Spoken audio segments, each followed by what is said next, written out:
The Varnock scoutship floated above a dead moon. Dust and silence covered everything. The stars blinked cold and far away. Inside the ship, a technician named Jorix leaned back in his chair, bored out of his mind. He glanced at a dusty console in the corner.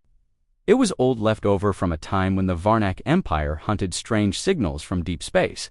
Now it was nothing but junk. For fun, Jorix pressed one of the glowing buttons. A soft hum buzzed through the ship. On the screen, a message appeared. Emergency. Protocol activated. Signal sent. Jorix laughed. Who cares? There's no one out there anymore. He leaned back and closed his eyes. The signal flew into the void, coded in a forgotten language once stolen from Earth during the early raids. It was a challenge signal, a dare, one no human system would ever ignore. And Earth heard it, thousands of light years away, deep beneath Antarctica. A red light blinked for the first time in centuries. The AI system known as Sentinel came to life. A voice echoed through the command chamber. Signal received. Origin, Varnock space. Status, hostile response. Initiate fleet protocol. The sleeping fleet woke up. Massive underground hangars shook. Warships began to rise through deep launch tunnels. Artificial intelligence systems locked targets. Earth didn't send warnings. Earth sent fire. Meanwhile, Jorix yawned. Still nothing, he muttered. He had no idea what he had called on. The Varnock capital world. The signal had been noticed too. High Commander either frowned at the report. Who sent this? He barked. A junior officer trembled. Scoutship VNX-47. Technician Jorix. By accident, sir? Either slammed his fist on the table. Idiot. Do you even understand what that signal means to them? It's a war challenge, a Deathworlder's call. Another officer spoke, fear creeping into his voice.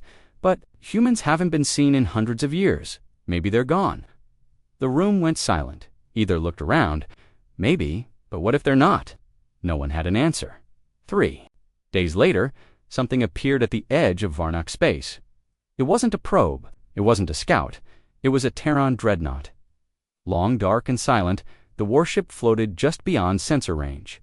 Then more followed 2, then 5, then 20. They didn't speak. They didn't flash warnings. They just hovered there like a storm waiting to break. Panic swept through the Varnock Council. Send a message. Say it was a mistake, they cried. But no message came back. The humans didn't answer.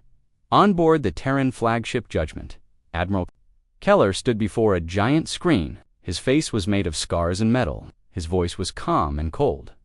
They challenged us, he said. They'll learn what that means. His second-in-command, Commander Rice, nodded. Fleet is in position. Target locks are ready. Admiral Keller turned toward the officers. We gave this galaxy peace. We gave them warnings. Now we give them consequences. He raised his hand. Begin. The Terran fleet moved without sound. Ships vanished into hyperspace lanes, each heading toward different Varnock colonies. The humans didn't go to the capital first. They went to the outer systems, the supply chains, the shipyards, the forgotten bases. They destroyed them all. By one, entire outposts vanished from the star maps. Varnock fleets scrambled to react, but the humans were ghosts. They struck from shadows, hit hard, and vanished again.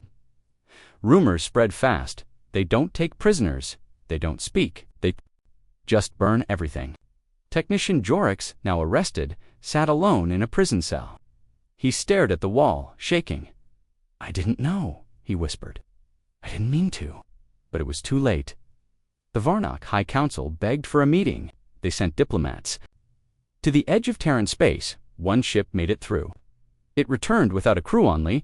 A message burned into its hull. Challenge answered. Either stood before his war generals.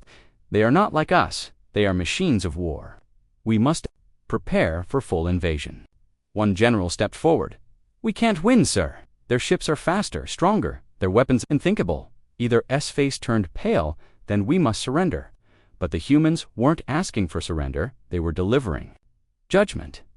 On the third week, a fleet of over 100 Terran warships appeared directly above Varnock Prime. The sky turned black with metal. Panic erupted across cities. Anti-air cannons fired, but the humans didn't even flinch dot from the flagship. Admiral Keller sent a single message, translated into the Varnak language.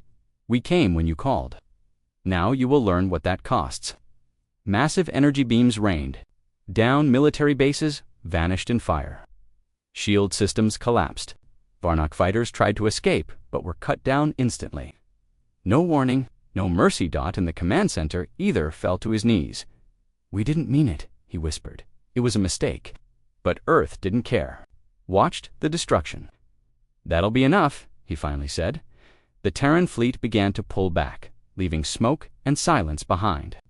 They hadn't destroyed the planet, just its power, its pride, its ability to wage war. Before leaving, the fleet dropped millions of leaflets from orbit. On each one was a short message. "Next time, don't press buttons you don't understand," and they were gone. The galaxy watched in silence. One signal, one stupid mistake, had called back the monsters from Earth. And now everyone knew the Deathworlders were still here, and they were still watching. The Terran warships had vanished.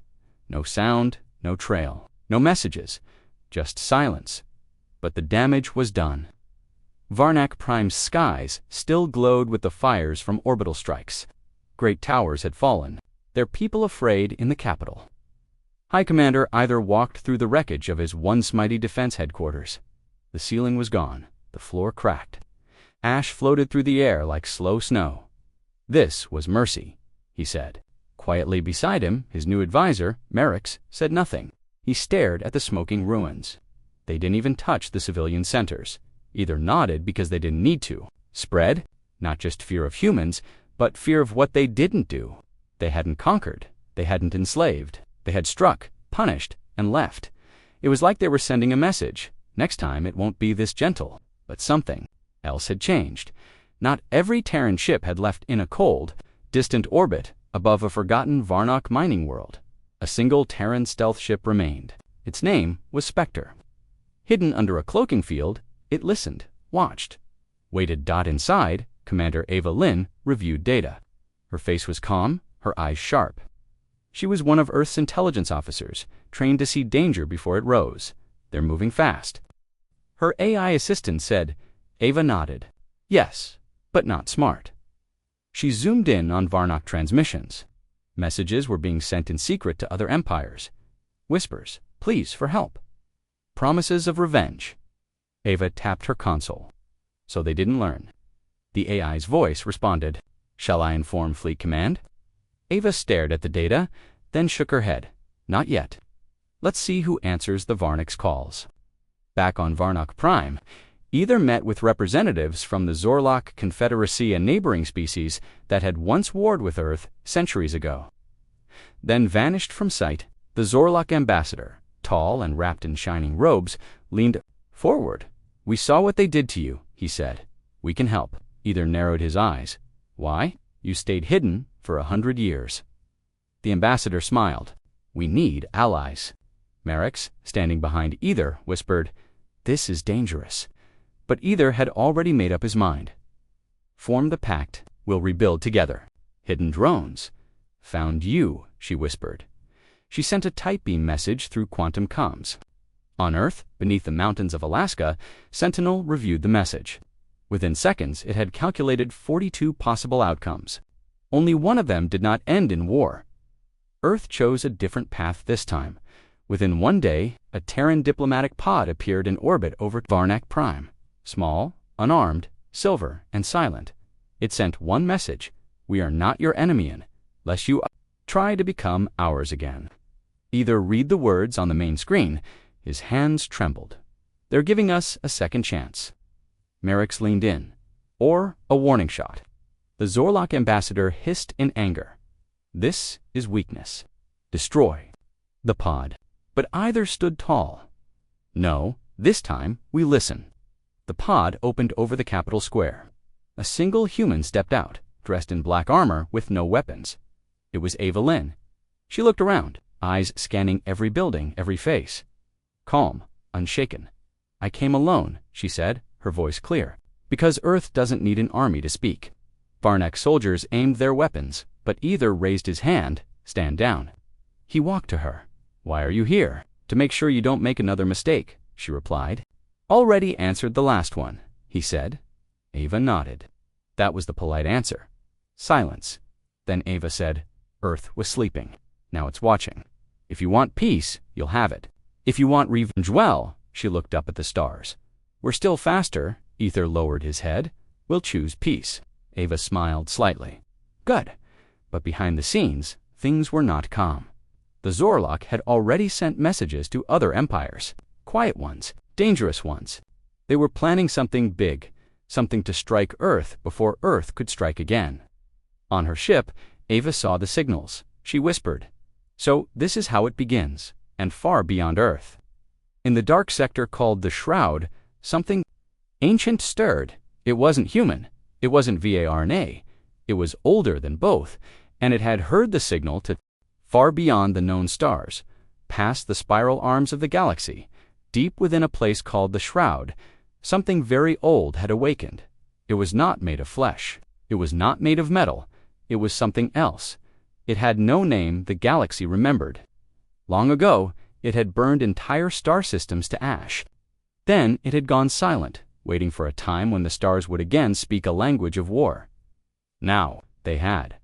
The signal first sent as a joke by a Varnock technician had not only reached Earth, it had echoed across the edge of the Shroud, and the ancient thing inside had listened and smiled. Back in Varnock space, tensions grew like a rising storm. Commander Ava Lynn stood aboard her small diplomatic vessel, staring at live data feeds. One screen tracked Varnock movement, another followed Zorlok warship positions. But a third screen showed something else: unknown transmissions, quiet and coded. Coming from deep space, her AI assistant spoke in a low voice. Pattern confirmed. Signal echoes detected beyond mapped space. Location: the Shroud. Ava narrowed her eyes. The Shroud is supposed to be dead. Something in there is alive. She stared at the screen. The signal repeated every few hours, soft but growing. Louder? She tapped into Earth's encrypted quantum link. Message to Sentinel: We may not be alone in this war. Meanwhile, the Zorlok Confederacy was not sitting still. Inside a heavily shielded bunker on their central world, military leaders gathered. Around a large map of Terran-controlled space, one of the generals slammed his fist on the table. We must strike Nobi before Earth strengthens its position again. But the Varnock have backed out, another growled. They've chosen peace, fools, the first spat. If they won't help, we'll do it alone. The supreme strategist of Zorlok, a pale creature named Thalraish, stood in silence. His voice finally cut through the room. We won't strike alone. I have found something. All eyes turned. Thalraish pressed a button. The holomap changed. It showed distant stars, unmapped regions, and finally, the Shroud. You're insane, one general whispered. That place is cursed. But Thalraish's eyes burned with hunger. There is power sleeping in the dark. We just need to wake it up. On Earth, inside the command citadel beneath Alaska's mountains, Sentinel reviewed Ava's message. Within nanoseconds, it calculated millions of outcomes. None were comforting. Threat classification: unknown entity, potential extinction level A. Soft voice echoed through the chamber. Prepare. The Black Protocol, a fleet of Terran stealth ships, was launched instantly. No fanfare, no broadcasts. Their destination: the Shroud dot above Varnock Prime. Ava received a direct encrypted message from Earth. Observe the Zorlok. Protect Varnock space. Do not reveal the Shroud activity. She understood the order. Let the enemy show its hand. But her instincts whispered danger. Late at night, standing in a balcony that overlooked the city ruins below, Ava met with Marek's Ether's loyal advisor. They're hiding something, she said quietly. Marek nodded. Zorlok ships have been seen near old jump gates. They're going somewhere far, Ava said, and I think they're about to wake up something worse than Earth. Marek looked uneasy. If they do, can you stop it? Ava looked at the stars. No, but I can delay it. In the dark reaches near the Shroud, Zorlok science ships activated forbidden jump drives. They entered zones older than memory. Their scanners flickered, their hulls groaned. One of the captains reported.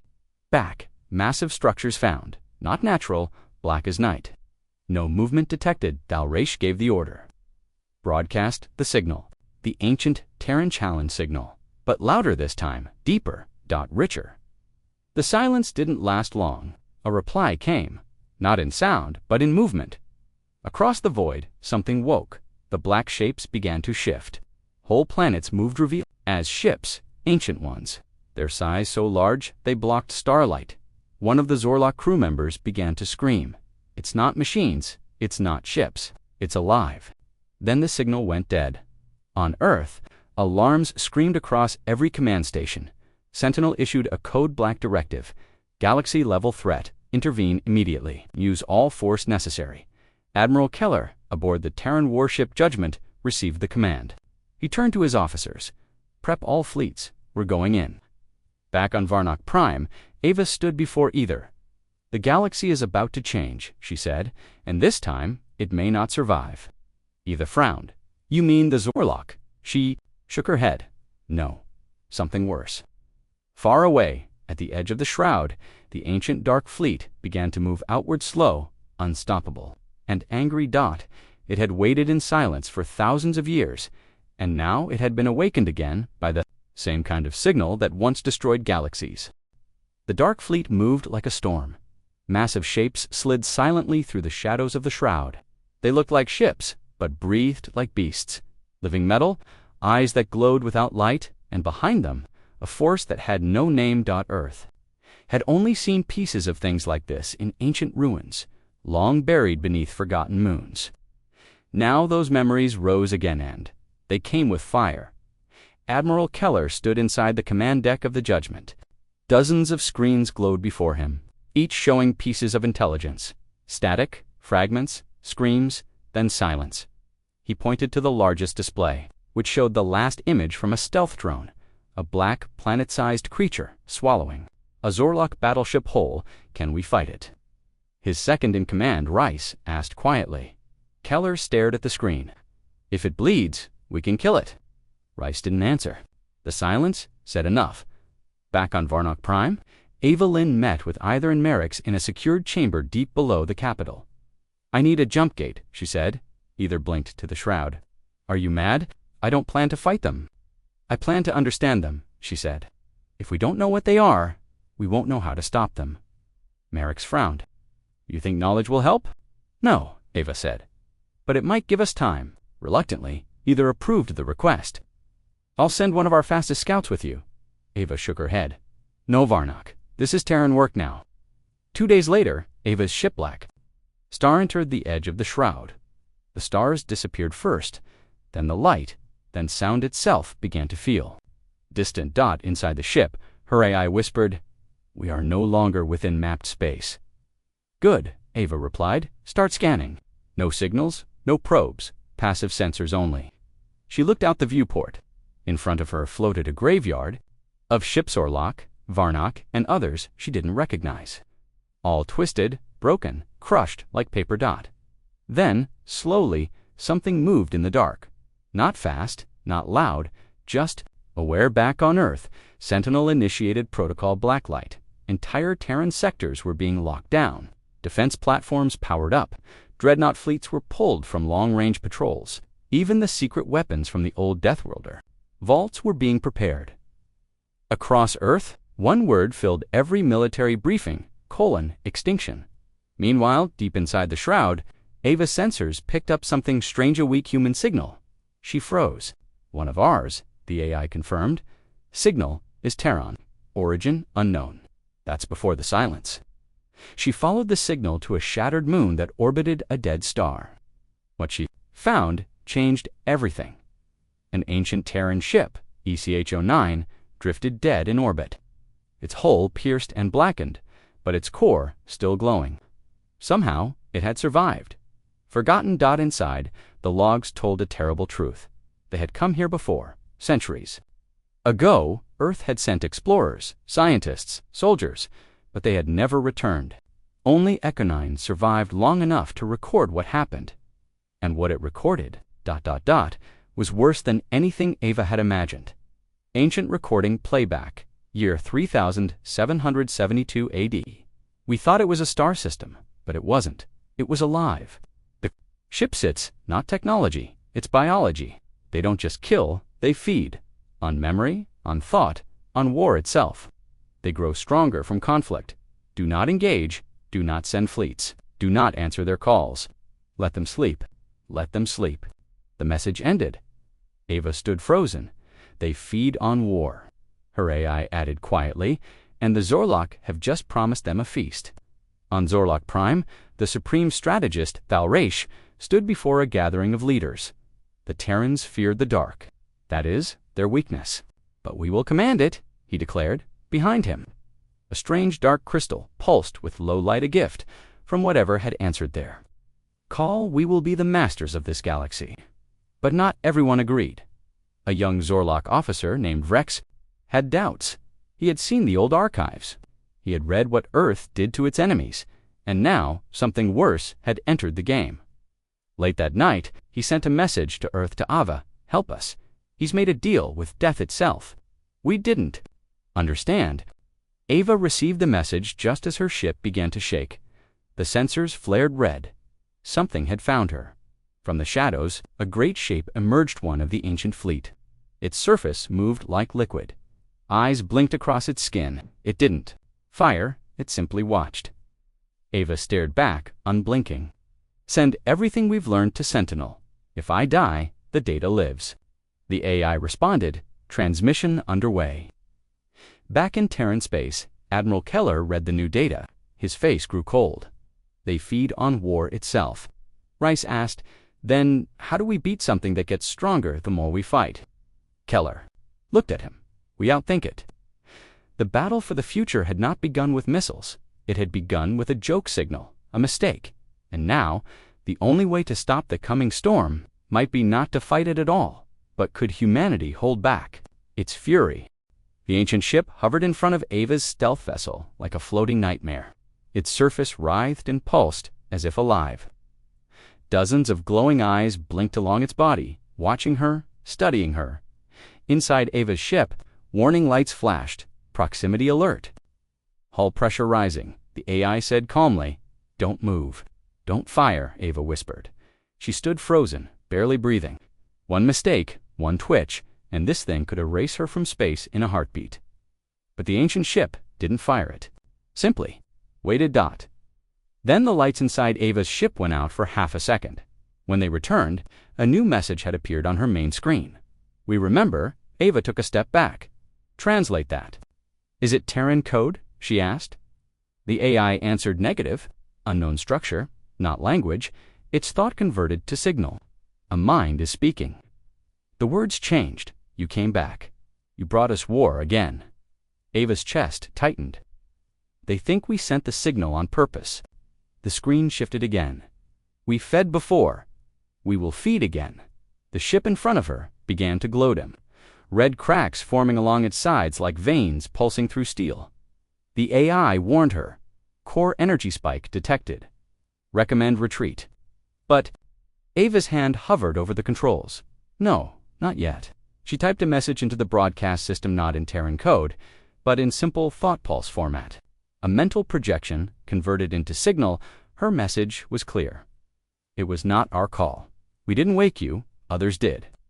There was a pause. Then one more word appeared on her screen, show. At the same time, deep in the Zorlok home system, Commander Vrex hid inside a storage bay, watching through a surveillance drone as Thalraish stood before the dark crystal. Dozens of military leaders surrounded him, unaware of what was coming. The crystal pulsed again. A strange, cold light filled the room. A voice began to echo, not in sound, but in their minds. You promised us war. Bring it! Several Zorlok collapsed, screaming. Their minds were not strong enough. Thalraish smiled. We serve. Just show us who to burn. The voice returned. Then burn yourselves. The crystal exploded. The entire command chamber was ripped apart in a wave of black energy. Metal bent like paper, walls cracked, and then silence. Vrex barely escaped. Covered in blood and dust, he looked up at the sky. He now knew one thing clearly. They had made a deal with something they could never control. Back inside the shroud, Ava stared at the ancient ship as it slowly drifted away. It didn't attack. Instead, another message appeared on her screen. We see the warfeeders used you. You are not ready, but you will be. Then, the ship vanished, gone like smoke in space. Ava fell back into her seat, her body shaking. "We're not ready for what's coming," she whispered. She activated the return beacon. "Jump us out now." On Earth, Admiral Keller stood. Inside the war room, as Ava's data burst came through, he read the transmission in silence. Then he turned to the room. "They're not just old weapons. They're living minds. They fed during our last wars, and now they've been called again." General Rice asked the question everyone feared. "How do we fight something that feeds on conflict?" Keller replied.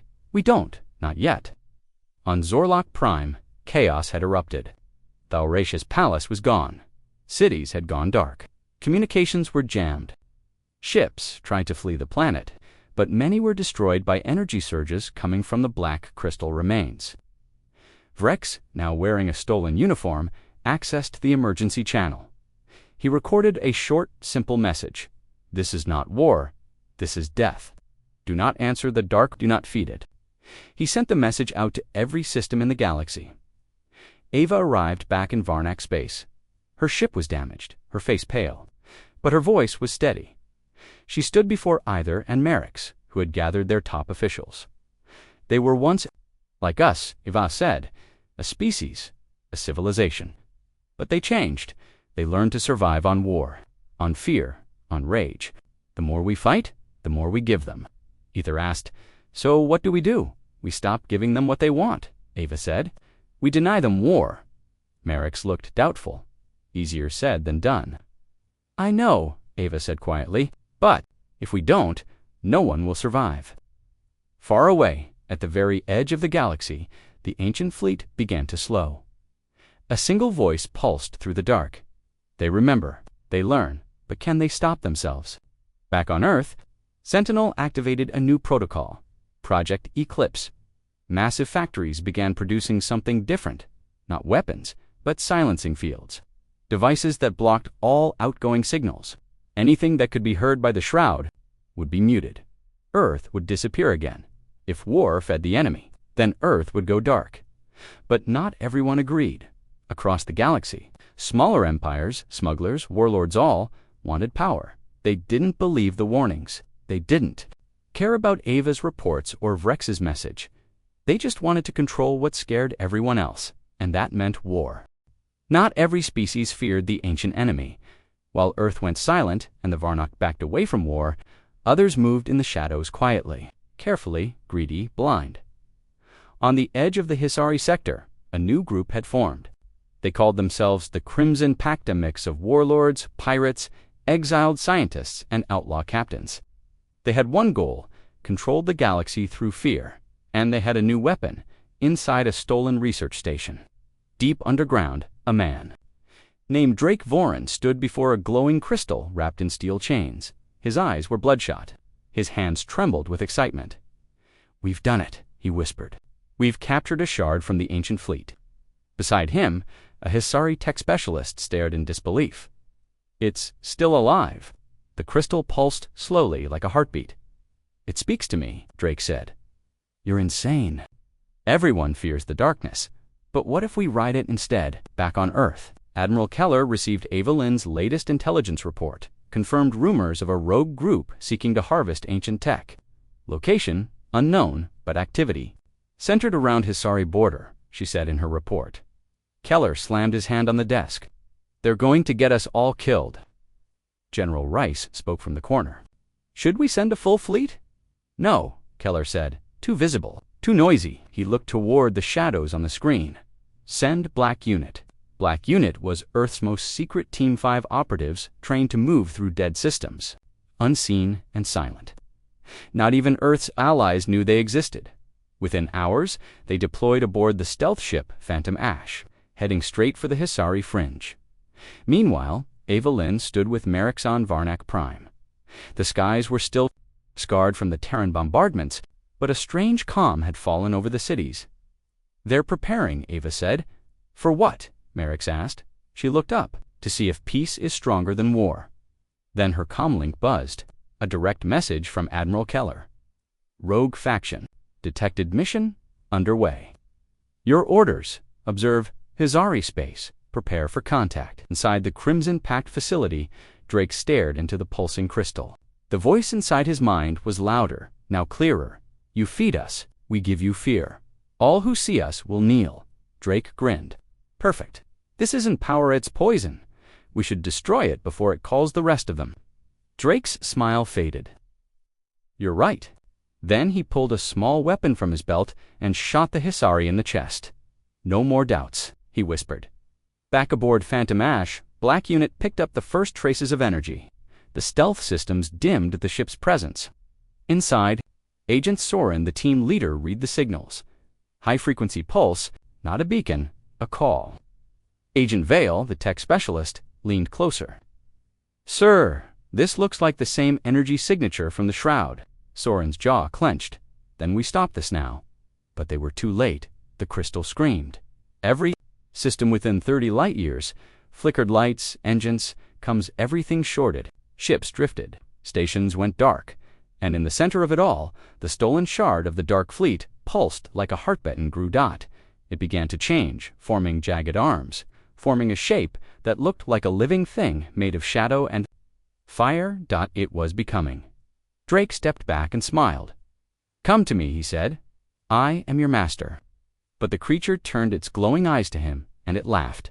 A sound that tore through walls, through minds.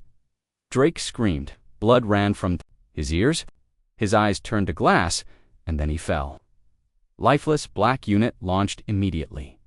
Inside the facility, Agent Soren and his team fought through smoke and panicked guards. Target, crystal lifeform. Objective, disable or destroy.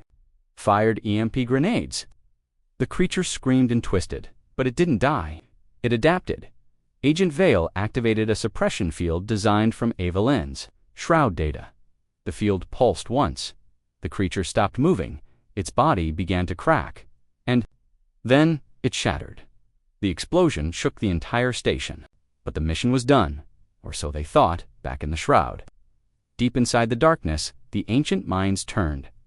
One had been broken, one of their children. They had felt it, seen it, and now they spoke. Together, across the galaxy, they dare touch us again. 100 dark ships shifted, and for the first time in thousands of years, they moved toward the galaxy's heart. Earth's silence had delayed them, but now Earth's enemies had fed them once again, and this time they were coming to eat. Earth had been quiet, too quiet. For weeks, after the death creature rose and was destroyed by Black Unit, the stars had held their breath. But in the shroud, the ancient ones living war machines of forgotten time had awakened fully. They had not forgotten. They had not forgiven now.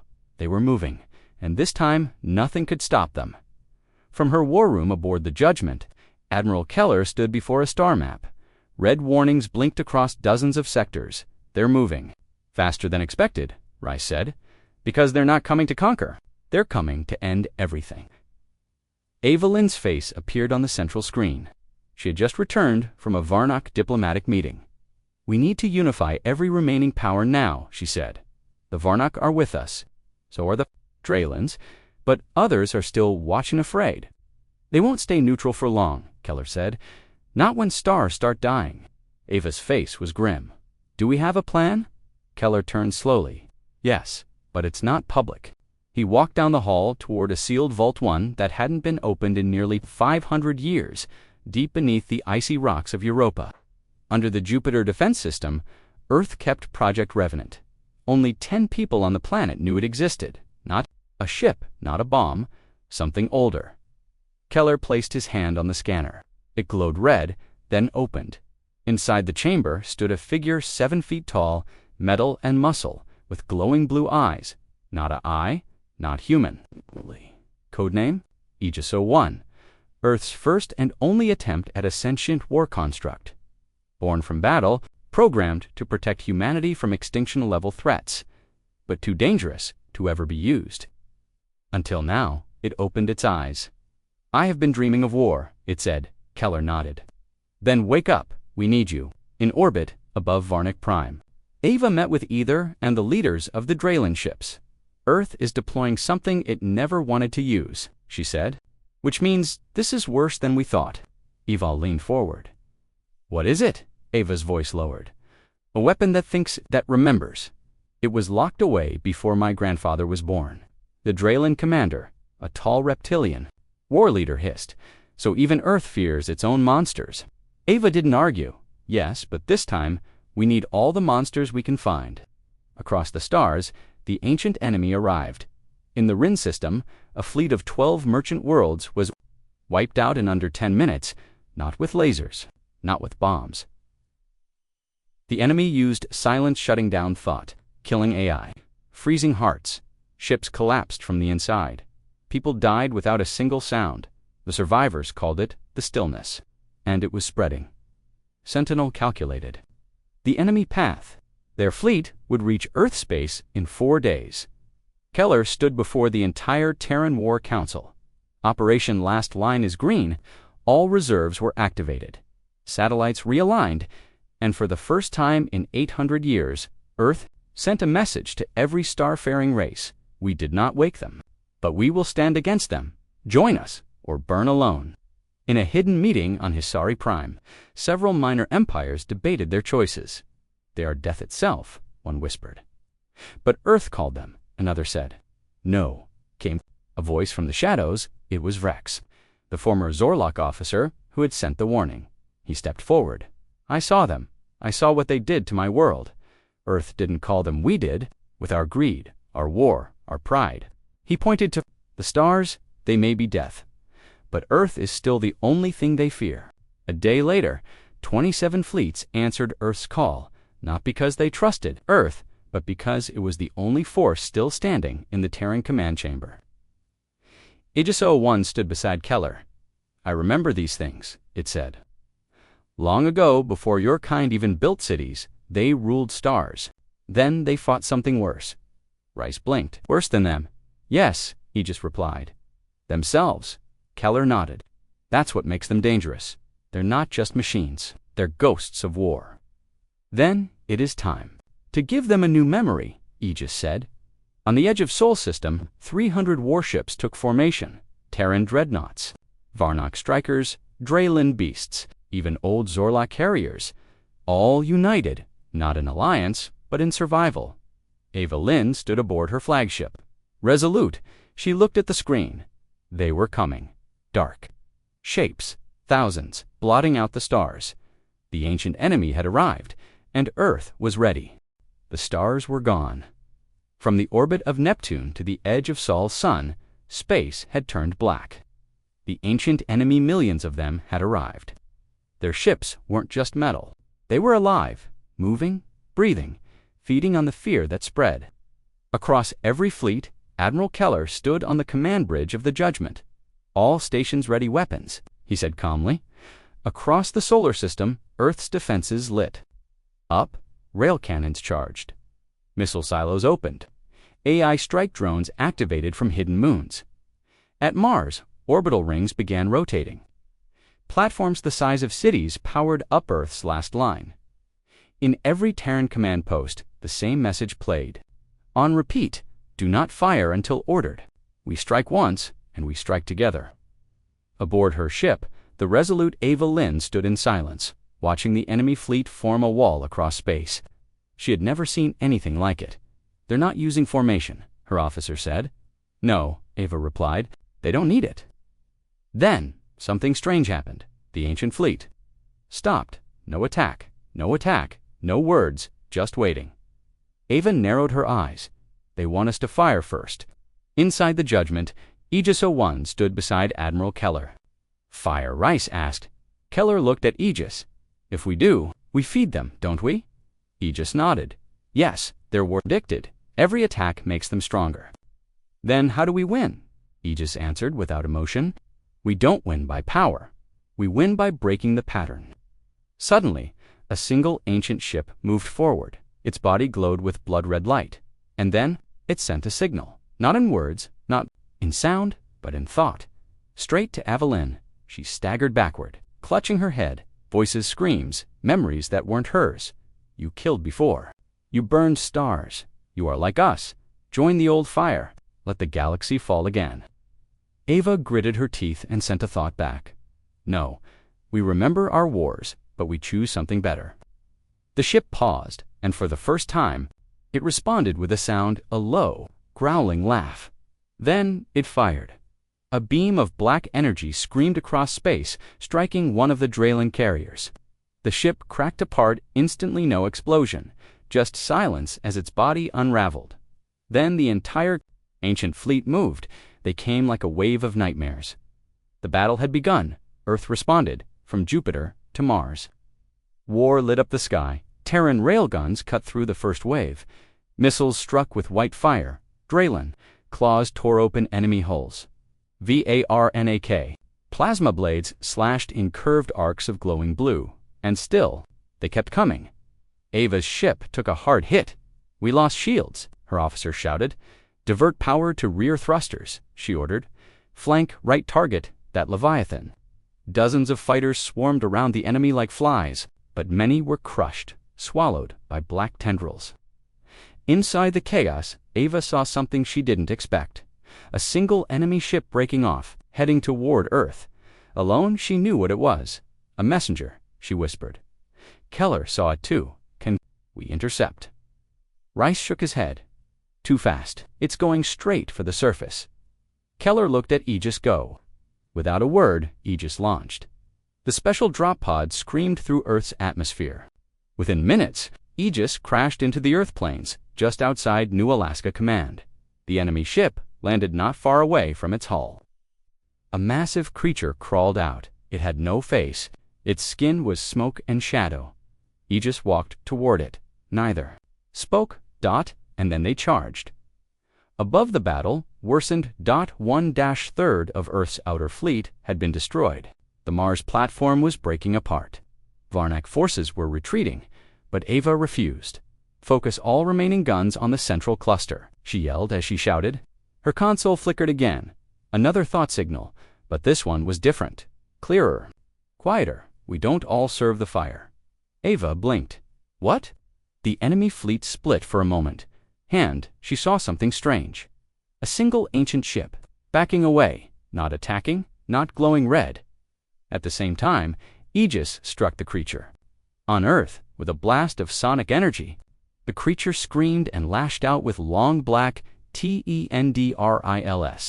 It wrapped around Aegis's arms, trying to pull him apart, but Aegis's body glowed white-hottened. He broke free.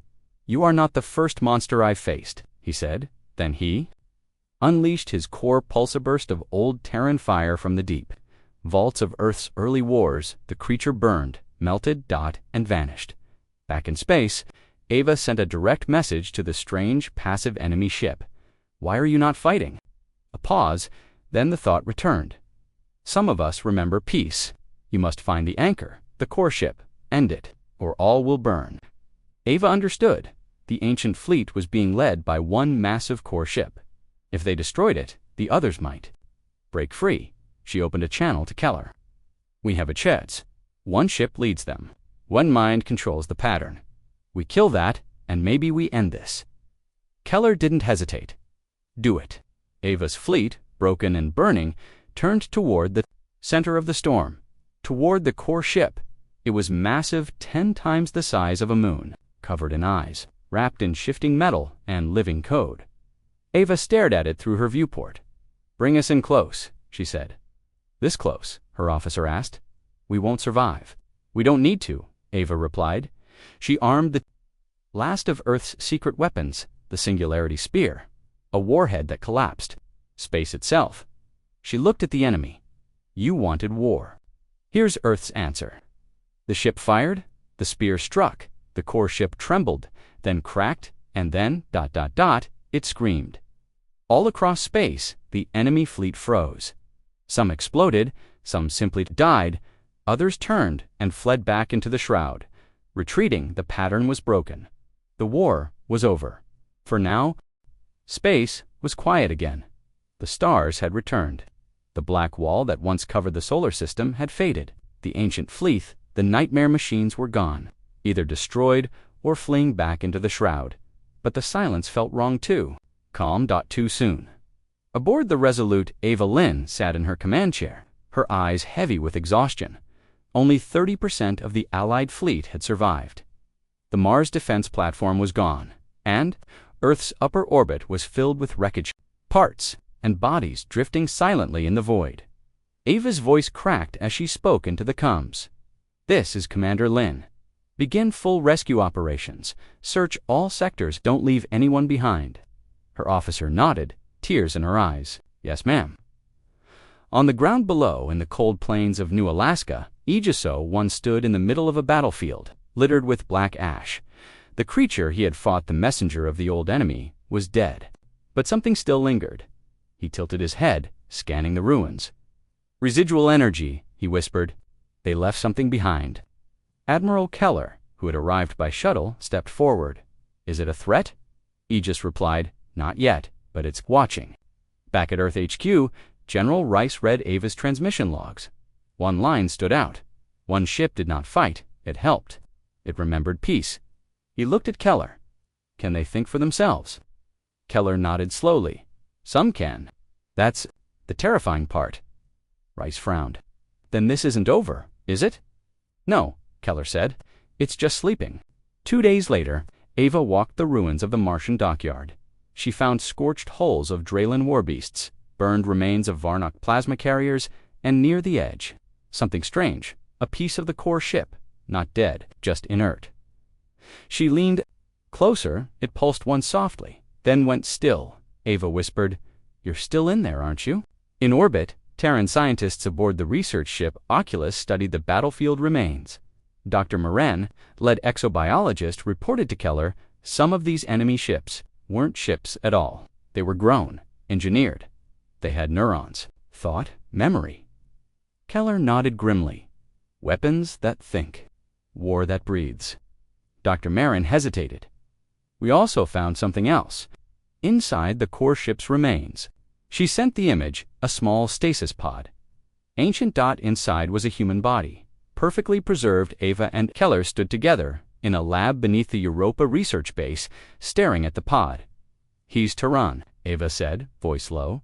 "Yes," Keller answered. "Pre-silence era, over 900 years old." "How did he end up inside an enemy ship?" They both stared in silence. Then the man inside the pod opened his eyes back in the shroud. Deep beyond light and thought, the surviving ancient ships floated silent, still. One of them pulsed with a soft blue glow, the same ship that had helped Ava. Inside it. An old consciousness stirred, weak, gentle. It spoke in a whisper only the others could hear. "We saw hope," but another voice, darker, replied, "We saw defiance. That must be punished." On Earth, the man from the pod sat in a secure chamber. He wore a gray uniform with an old Earth symbol, one that hadn't been seen in centuries. Ava sat across from him. "What's your name?" she asked. He looked at her, calm and clear. "My name is Commander Elias Roan. Terran, Exploration Group 9. We made first contact with the shroud.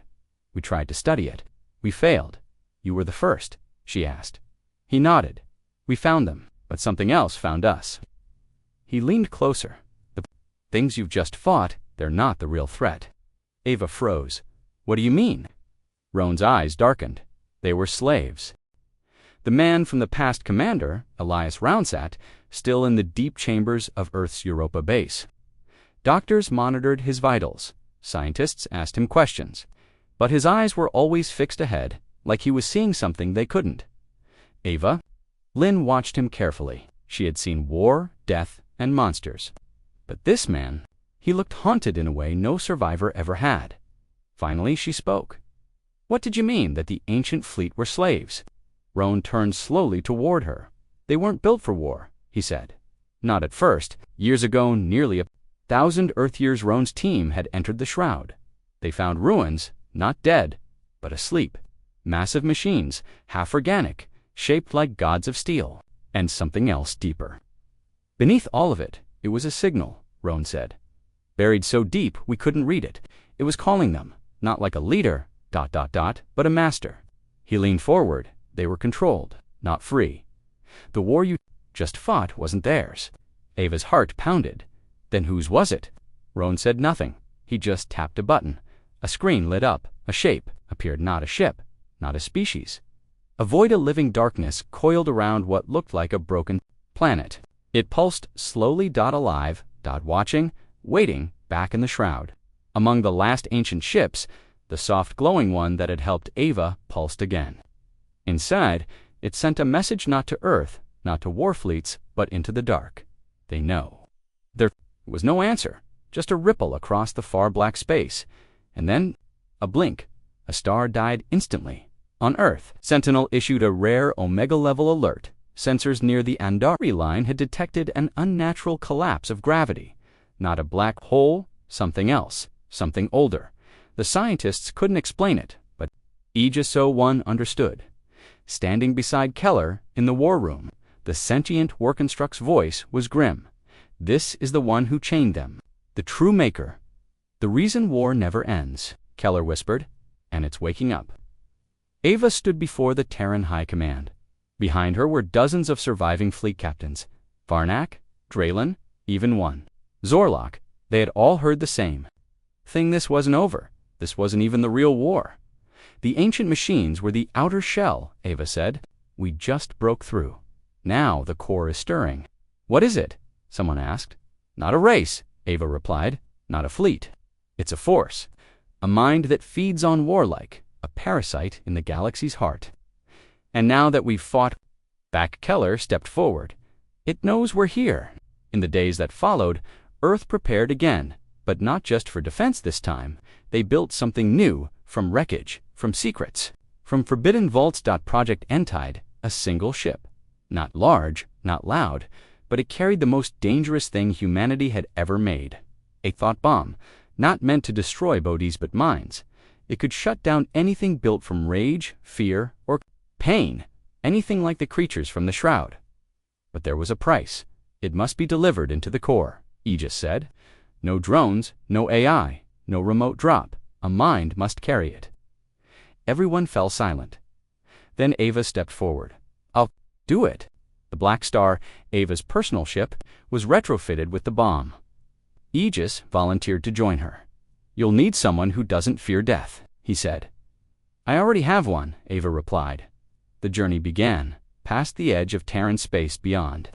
The ruins of Zorlak's fall. Into the shroud once again. Every sensor failed, light faded, time slowed, and in the center of the darkness, it waited. It didn't speak. It didn't move.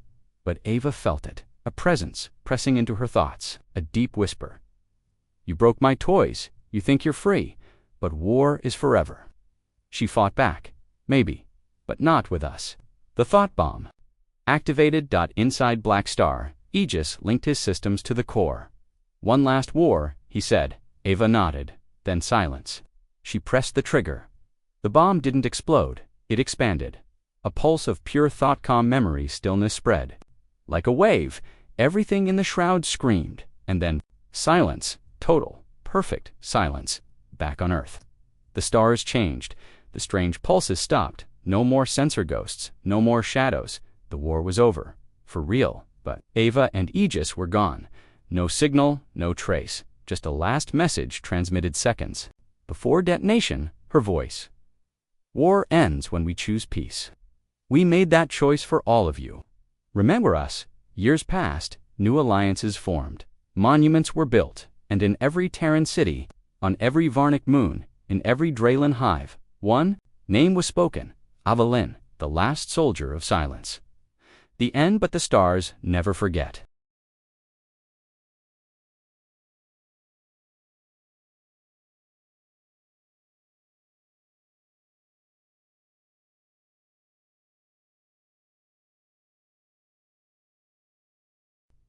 The man from the past, Commander, Elias Rounsat, still in the deep chambers of Earth's Europa base. Doctors monitored his vitals. Scientists asked him questions. But his eyes were always fixed ahead, like he was seeing something they couldn't. Ava? Lynn watched him carefully. She had seen war, death, and monsters. But this man, he looked haunted in a way no survivor ever had. Finally, she spoke. What did you mean that the ancient fleet were slaves? Roan turned slowly toward her. They weren't built for war, he said. Not at first. Years ago, nearly 1,000 Earth years, Roan's team had entered the shroud. They found ruins, not dead, but asleep. Massive machines, half organic, shaped like gods of steel, and something else deeper. Beneath all of it, it was a signal, Roan said. Buried so deep we couldn't read it. It was calling them, not like a leader, but a master. He leaned forward. They were controlled, not free. The war you just fought wasn't theirs. Ava's heart pounded. Then whose was it? Roan said nothing. He just tapped a button. A screen lit up. A shape appeared, not a ship, not a species. A void of living darkness coiled around what looked like a broken planet. It pulsed slowly, alive, watching, waiting, back in the shroud. Among the last ancient ships, the soft glowing one that had helped Ava pulsed again. Inside, it sent a message not to Earth, not to war fleets, but into the dark. They know. There was no answer, just a ripple across the far black space. And then, a blink. A star died instantly. On Earth, Sentinel issued a rare Omega-level alert. Sensors near the Andari line had detected an unnatural collapse of gravity. Not a black hole, something else, something older. The scientists couldn't explain it, but Aegis 01 understood. Standing beside Keller in the war room, the sentient Workenstruck's voice was grim. This is the one who chained them, the true maker. The reason war never ends, Keller whispered, and it's waking up. Ava stood before the Terran High Command. Behind her were dozens of surviving fleet captains. Varnak, Draylen, even one. Zorlok. They had all heard the same thing. This wasn't over. This wasn't even the real war. The ancient machines were the outer shell, Ava said. We just broke through. Now the core is stirring. What is it? Someone asked. Not a race, Ava replied. Not a fleet. It's a force. A mind that feeds on warlike, a parasite in the galaxy's heart. And now that we've fought back, Keller stepped forward. It knows we're here. In the days that followed, Earth prepared again, but not just for defense this time. They built something new, from wreckage, from secrets, from forbidden vaults. Project Entide, a single ship. Not large, not loud, but it carried the most dangerous thing humanity had ever made. A thought bomb, not meant to destroy bodies but minds. It could shut down anything built from rage, fear, or pain, anything like the creatures from the Shroud. But there was a price. It must be delivered into the core, Aegis said. No drones, no AI, no remote drop. A mind must carry it. Everyone fell silent. Then Ava stepped forward. I'll do it. The Black Star, Ava's personal ship, was retrofitted with the bomb. Aegis volunteered to join her. You'll need someone who doesn't fear death, he said. I already have one, Ava replied. The journey began, past the edge of Terran space beyond. The ruins of Zorlak's fall. Into the Shroud once again. Every sensor failed, light faded, time slowed, and in the center of the darkness, it waited. It didn't speak. It didn't move. But Ava felt it, a presence pressing into her thoughts, a deep whisper. You broke my toys. You think you're free, but war is forever. She fought back. Maybe, but not with us. The thought bomb. Activated. Inside Black Star, Aegis linked his systems to the core. One last war, he said. Ava nodded, then silence. She pressed the trigger. The bomb didn't explode. It expanded. A pulse of pure thought-calm memory stillness spread. Like a wave, everything in the Shroud screamed, and then silence, total, perfect silence, back on Earth. The stars changed.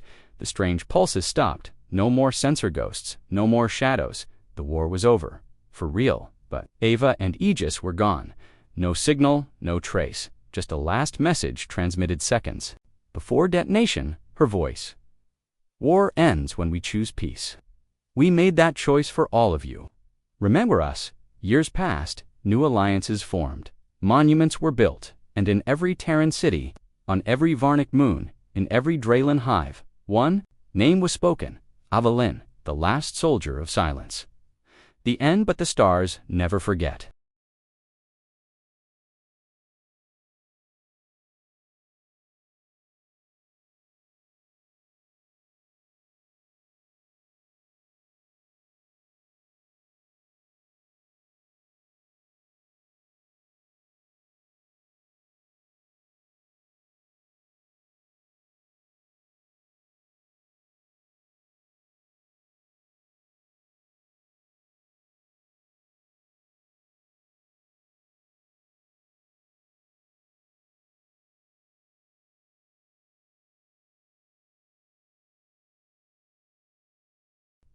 The man from the past, Commander Elias Roundsat, still in the deep chambers of Earth's Europa base. Doctors monitored his vitals. Scientists asked him questions. But his eyes were always fixed ahead, like he was seeing something they couldn't. Ava? Lynn watched him carefully. She had seen war, death, and monsters. But this man, he looked haunted in a way no survivor ever had. Finally, she spoke. "What did you mean that the ancient fleet were slaves?" Roan turned slowly toward her. "They weren't built for war," he said. "Not at first. Years ago, nearly 1,000 Earth years, Roan's team had entered the Shroud.